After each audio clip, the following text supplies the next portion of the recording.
Okay, so the die has been cast. Every Democrat, every Republican in the House and the Senate, they better make sure that their tax records are in order.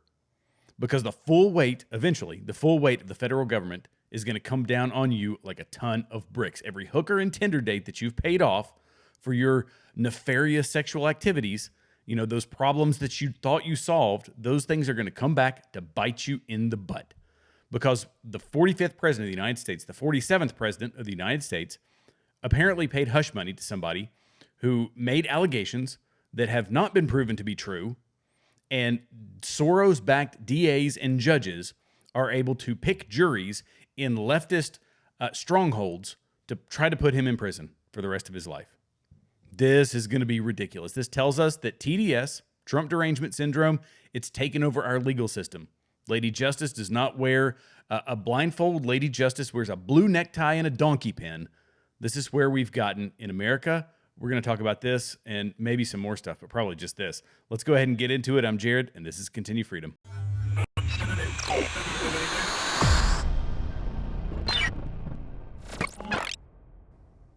Okay, so this is an impromptu video, obviously, because today they found Donald Trump, the 45th president of the United States. Some would say the 46th president of the United States. I will say the 47th president of the United States, guilty on all counts in Alvin Bragg's business records case. This is historic, first off, but this is absolute lunacy. This is lawfare at its finest. This is corruption at its most obvious. And we should all, as the American people, whether you are left or right, should take notice. Okay, so deliberations of the New York jury, this is from the Post-Millennial, in the falsification of business records case against former President and GOP frontrunner Donald Trump came to a conclusion on Thursday, the second day, as the jury delivered their guilty verdict to Judge Juan Merchan. The judge found him guilty on all 34 counts. So the jury had to make decisions on each count in the case against Trump and made a determination as to Trump's innocence or guilt on all 34 charges brought against him. Merchan addressed the jury saying, "I thank you all, including the alternates. You are free to discuss the case, blah, blah, blah, blah, blah." So you can talk about it all you want now, even though they've been gagging Donald Trump. They've been preventing him from tweeting about it, preventing him from saying anything to the media about it. Now, finally, it's over. And all the leftists on the jury said that, yes, he's guilty. So we'll go on. We'll move on. We'll talk about the sentencing here in a minute, but the sentencing isn't going to happen for a while. He came back to the courtroom, Trump did, after about 4:30, and the room had been quiet for hours as the jury deliberated. Now, what do we take away from this? So here's how the judge, by the way, ran this down. The judge said, find any underlying crime anything that you think could be a crime. It doesn't require a consensus. So if 3 people say he's guilty of one thing, 3 people say he's guilty of something else, and the rest say he's guilty of something else, you just find him guilty. So you don't need a consensus beyond a reasonable doubt. You just need to find him guilty of something. This is the guidance that they went into this deliberation with, and this came straight from the judge. And basically, they were just telling these jurors, all you need is a guilty verdict. Just give me a guilty verdict, and then our Soros-backed mission will be complete. The Post-Millennial goes on to say that these are counts in the state of New York and found under New York Penal Law 175.10. While the charges on their own would be misdemeanors, when committed in service to a greater crime, those charges can be elevated to felonies, which is what Bragg alleged. The code reads 175.10, falsifying business records in the first degree. A person is guilty of falsifying business records in the first degree when he commits the crime of falsifying business records in the second degree, and when his intent to defraud includes an intent to commit another crime or to aid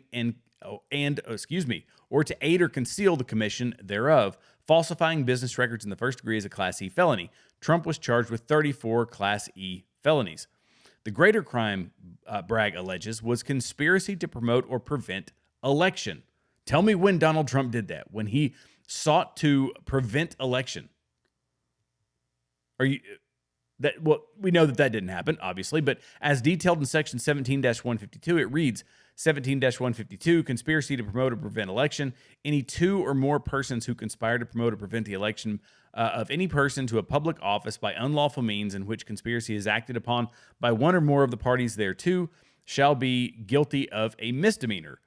Well, when they stack this up, let me just put this down into plain English here. They stack these things up, they become felonies. And so they said, look, we got to find him on something. We got to get something to try to trump up these charges, to try to juice our motive, our vendetta against the one guy who is getting more support, who is polling higher, who is bringing in more money than anybody else. Joe Biden's bringing in money, but he's bringing it in from the Hollywood elites. He's bringing it in from the people that are in the club, right? The people flashing the devil signs at the Super Bowl. Those sorts of folks. Those are the ones that are paying for his campaign, not the average run-of-the-mill American people, because the average run-of-the-mill American people are sick and tired of what's been going on for the past 4 years. And the Democrat Party needs whatever they have to do. They don't care about undermining our judicial system. They don't care about undermining our legal system. They don't care about bringing in millions of dangerous people. So long as they vote, so long as they are able to help them maintain power and control over we the people, they don't care. All this it's all going to come out in the wash for them. All they have to do is get a walking zombie back into the White House and keep the guy who's trying to repair this defunct system that they've created. You've got to keep him out. He's the guy that's got to stay out. Well, how do the American people respond? Trump donations page crashes. The minute that this was announced, the American people said, no, absolutely not, under no circumstances, no thank you. I won't be having any of that. So Win Red, which is the Republican version of Act Blue. Act Blue is the Democrat platform. Think of it as a PayPal or a payment processor for political donations. Act Red is the one that the Republicans use. The donation page for President Donald Trump's campaign went down shortly after the guilty verdict against him was read out in a New York City courtroom. The crash was due to a flood of donations coming in for the embattled former president as he faces new hurdles in his attempt to retake the White House, which he will do. Let's be perfectly honest. This isn't, I said it the other night on the Braver Than the Rest podcast. If he goes to jail, if he is found guilty, he wins. If he doesn't, if they don't find him guilty, he still wins. There is no losing side of this battle, and I think that this landslide is going to be so big that all of their mules and all those people trying to stuff ballots aren't going to be able to do enough volume to overtake the landslide that we are going to see in November. That's my true and honest opinion. I firmly believe that because this guy has proven he's willing to spend tens of millions, if not $100 million. I don't know how much he's spent on his legal expenses, but you're talking about multiple $1,500 an hour lawyers that he is paying on a loop, on retainer, over and over and over and over again. He doesn't have to do that. He could go hang out in Mar-a-Lago. He could go play golf. He could have a grand old time. But what does he do? He keeps fighting and he keeps going. This guy has got ridiculous genetics. This guy has got an unwavering devotion to this country and to fixing what the Democrats and the Republicans have ruined. Win Red crashed just because so many people are donating to Trump right now. The Democrats have no idea what they've just started, Colorado's Rep. Lauren Boebert said. Marco Rubio, who's on the short list for the VP spot on Trump's ticket, said, don't just get angry about this travesty, get even. And he's saying, and then, of course, he posts something of Donald Trump, fist pumping and that sort of thing.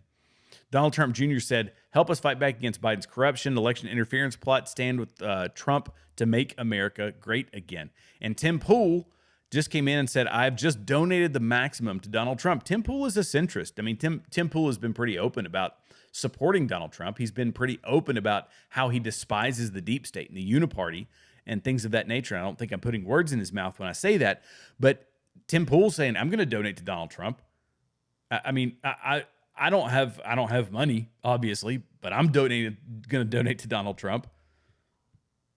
I literally got told this, by the way, by a friend of mine. I was going to come home and have a cocktail and just sit and chill out for the evening and get ready to get fired up tomorrow and make some videos. And I get this from a phone call with my best friend, and then I start checking Twitter, and I start seeing that, hey, these people actually did find him guilty. I mean, this is absolutely nuts. Clay Travis, he's also said that he's made the maximum donation. But the point I made in the intro, this tells us that Lady Justice no longer has a blindfold. The blindfold has been completely pulled off. I used to make jokes that Lady Justice was peeking out the blindfold. That's kind of what this was. This is Lady Justice stripping the blindfold off, putting on a blue necktie, like all the rest of the Democrats, and then putting a donkey pin on her smock. This should terrify everybody. I don't care if you are left or right, because what goes around comes around. When we talk about our political system and the nabbing of power, when they made the 51 vote rule in the Senate, they did that to nab a little bit of power. But when the Republicans came around and said, well, now we're going to use the 51 vote, we've got the majority, we can use that same rule against you. And the Democrats were doing cheetah flips. Oh, no, no, no, I can't believe you would do this. When you rip the blindfold off Lady Justice, you aren't always going to be the one in power. And there's still a lot of people, a lot of the American people, who are not going to just roll over and take it from a corrupt system that has been screwing them over for the past 25 years, 30 years. Longer than that, if you want to be perfectly honest. But the inflation, the crappy economy, the push for all this green energy stuff that's polluting, that's doing more pollution, more harm than good, stripping away jobs from Americans who could be out there drilling oil and digging for coal, mining coal. No. Strip those jobs away, and let's tell people they need to go learn to code, or they need to sit at the house and collect a government check. And people aren't going to have it. They're sick of it. I'm sick of it. But people are fighting back, and they're fighting back with their pocketbooks. They're saying, I'm voting for this guy with not just at the ballot box, but I'm going to vote. I'm going to give him support with my wallet. What little money we do have, we're giving to Donald Trump. What little extra money we have, we are doing for the good of our country. And people say, oh, he's a philanderer, and he's a this, and he's a that. The guy was able to navigate the New York real estate market, one of the most cutthroat markets in the country, if not the most cutthroat market in the country. He came out of it unscathed. He came out of it wealthy. He came out of it with a reputation. He's been in countless rap songs. He's been on TV. He's had hit reality shows. This guy's not a simp. This guy's not a nobody. This guy has made it out of all of that. And what does he choose to do in his twilight years, when he should be thinking about retirement, sitting back and playing golf every day, piddling with his investments and making some more money maybe on the side? No, he goes to work for the American people. He gave us 4 years of no new war. And what does that do? That pisses off the Uni-party. That pisses off the Republicans. That pisses off the Democrats. So they have no choice but to go after the guy. Crush him. And in the process, make every American out there, all of you people, this is not just him. This is for you. This is to frighten you, to shut you up, to tell you not to make that post on Facebook, not to make that post on Instagram, not to like this one, not to like that one, not to have open conversations about politics with your friends for fear of offending somebody. This is all for you. This isn't just for him. He's the figurehead of this. Now, he's the guy that's going to take action. But in all this process, this is nothing but a foreshadowing that we can do it to the 45th president of the United States. We can do it to you. We will ruin you if you get in our way. That's what they're telling us. So in a way, it's not a bad thing. In a way, it's a good thing. Because everybody should be awake by now. Whether you are left or right, unless you're Adam Kinzinger, who's probably the biggest sycophantic nut job on Twitter, who's nothing but a Trump troll. That's all he's done since he's left, being a representative. He has done nothing but become an internet troll. He's doing the same thing that a 14-year-old, leftist with face tattoos, nose rings, and blue hair, right? Anybody could do what Adam Kinzinger does. He's a professional troll. And so he's jumping up and down. You've got the guy that runs the Lincoln Project. I forgot his name. He's jumping up and down. Oh, they're drinking wine out at the bars. By the way, I'm only saying that because I was watching a bunch of them, and they're toasting wine and all that. When was the last time we could afford a decent bottle of wine with this economy? But nonetheless, they are celebrating. They're happy. But we, the people, we're going to let them know. In November, they are going to have a reckoning. And this reckoning is we are going to have so many people flooding the ballot boxes that there's not enough mules. They don't have enough ballot carriers. They don't have enough illegal immigrants.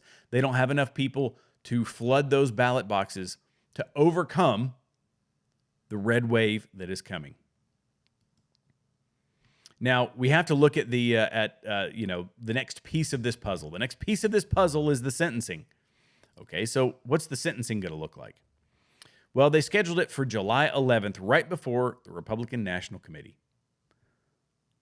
He faces the potential for 134 years in prison. He was found guilty on 34 counts of falsification of business documents, and he was released on his own recognizance. The sentence date has been set for July 11th. Judge Mershon said the sentence would be at 10 a.m. on that day and instructed the defendant's attorney to schedule a probation report. Motions, Mershon said, must end by June 27th, and the bail status was requested. Trump was allowed to leave without bail. I mean, where's the guy going to go? He's running for president of the United States, and he's got more money than, I think since Truth Social went public, he's worth like $4 billion. So he's worth more now than he's ever been worth in his entire life. And that date is only days before the RNC, the Republican National Convention in Milwaukee, when Trump is set to be officially nominated as the GOP candidate for the presidency. They are hoping and they are praying that Donald Trump will be in prison when he accepts the nomination. They think that's going to give them some brilliant storyline that's going to help them win over votes. We are seeing it time and time again. All these man on the street people, they're talking to folks, whether they are black or white or Latino or Asian or whatever these people are. They think that demographics matter. But in an instance like this, demographics do not matter. People can see right and wrong. People can see corrupt and legitimate. And they know that this system, this whole facade, this whole fiasco is illegitimate. They are going to be, and the point I made at the beginning of this whole thing is that these representatives, if you think that you got a bunch of choir boys and choir girls representing you, if you think that these are the creme de la creme, that these are squeaky clean people, these are folks that have been in D.C. for a very long time. These are people that live inside of the swamp. They are covered in the muck of the swamp. And if you don't think that there are people there who have paid off prostitutes, paid off Tinder dates, paid off, hookers or whatever else, or paid off people who saw them doing blow at a party somewhere, then you are absolutely wrong. So this is going to crack it wide open. And I hope and I pray for the day that all that corruption, all that debauchery is brought to the forefront. And this is setting the precedent in my mind. This is setting the precedent. When Trump derangement syndrome is going to come back to bite them in the butt. And they think that setting it for a few days before the Republican National Convention is going to make a difference. It will make a difference, actually. I think it will make a huge difference. It's going to embolden all the people who have supported him up to this point. It's pushing him over the edge. It's pushing a lot of people over the edge. Like, all right. I've heard about Kevin Spacey and all these, perverts in Hollywood, paying off people, settling people for this, settling for that. And now they're going to put this guy in jail for 134 years for doing that? Come on. Okay, this has gone a little too far. This is what people are going to say. They're going to say it's gone a little too far. And I'm looking forward to the day. I think our finest days, I say this about America. I often feel downtrodden and defeated and pissed off about it. But it's happening to somebody who can handle this pressure. I firmly believe that. I believe that Donald Trump can handle this pressure. And so it's happening to him. It's happening to someone who has got an aggressive enough attitude that I think now in his second term, he will do something about it. He will start to correct our course. So if it's going to happen, let it happen now. Let it happen to somebody who can handle it. Let it happen to somebody who is smart and savvy enough to flip this situation on its back, because there's never going to be another Donald Trump. There's just not going to be another Donald Trump. But it's happening to him now. And thank goodness that it's happening to a guy who, in his advanced age, still acts like a 50-year-old, has the money and the resources to fight it, and the will to step back into the White House, back into that Oval Office, and start making some meaningful change. Now, Donald Trump is not the end-all be-all. I've said it before, and I will say it again. He's not the end-all be-all for this country. This is going to take a string of people who are willing to fight back against this kind of nefarious activity, because the next person who stands up, which is what they're trying to scare us away from, they're trying to scare away the next Donald Trump. But it's going to take another person coming behind Donald Trump. It's going to take 8 years of that person, and then maybe a few more years of the next person, to set in motion the things that are going to fix this country. So today, I feel terrible for Donald Trump. I feel terrible for his family, but at the same time, I'm glad it's happening to him, because this guy can handle it. So don't lose heart. We've still got a few months left. This is going to come out in the wash. I'm going to donate. Let's help him out. And let's get some legit leadership back in the White House and start correcting this ship. Thank you all so much for watching. I really appreciate it. Be sure to like, subscribe. I'm at Continue Freedom on all the social media accounts, so find me wherever you want to. And yeah, God bless you guys. Follow me on all those places, like, comment. We'll see you in the next video. I'll see you tomorrow, actually, on Continue Freedom. God bless you.